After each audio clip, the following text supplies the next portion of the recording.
Apparently the iPhone XX will be no more, as the company finally decided on a name that doesn't include Plus and instead iPhone XS.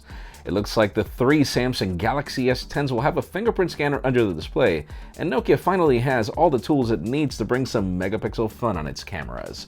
I'm Jaime Rivera, and for those of you that make fun of my jokes, there are some better ones from you guys in the comments of the Pocketnow Daily Recap. This is Pocketnow Daily, powered by Qualcomm.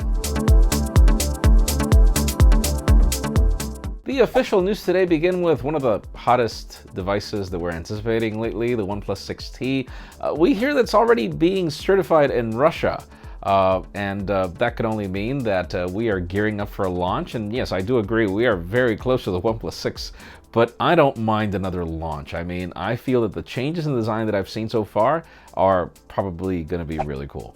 Another thing that might turn out to be really cool has to do with Nokia and its PureView patents. For those of you that remember, all these patents belong to Microsoft, and the company ceded most, if not, we thought all of these patents were ceded to HMD and Nokia recently, but now it turns out that not all of them were there. Apparently the PureView patents, the ones that allowed for the Lumia 1020 and the 808 PureView, were still in Microsoft's hands, and now they're not. When are we going to get a crazy phone with a ton of megapixels? It's hard to tell, but we do hear that could be part of the roadmap. Now, we've got some interesting rumors of the Sony Xperia XZ3. We don't know exactly when we're getting it. We've barely gotten the XZ2 and the XZ2 Premium, which I'm still waiting on. But we've got sources claiming that, number one, we're not getting a notch on the display. Number two, that it's going to remain Full HD+, which is weird. Number three, apparently that 48 megapixel sensor from Sony is finally going to make a launch in a Sony phone. I'm not saying first, but it will come on this phone. Question is when this phone is going to happen.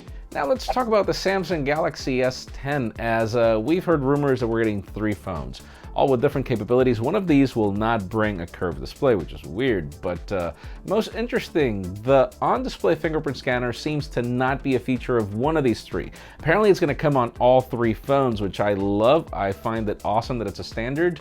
We will see if indeed it happens. We hear that the launch will be early next year. And finally, the hot news today have to do with the iPhone X Plus that we thought we were going to be calling the Plus.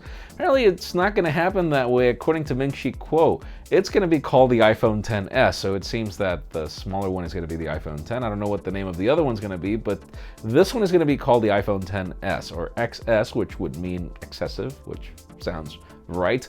According to Kuo, we're getting other features like landscape mode on this display and support for the Apple Pencil. All this is great. The dual SIM capabilities apparently will take a little more time to be launched, or not at all. We're still not sure about that one. But in today's question, what do you think the name of the next generation iPhone should be? And don't come up with those like crazy. I can already imagine the ranting comments that we're going to probably get about that. But what do you think the name should be? In my case, iPhone XS does seem to be good, but we'll see. Leave us a comment down below. We'd love to know your opinion. We'd also like to ask you to stay till the end of this video for a word from our sponsor that allows this video to be possible.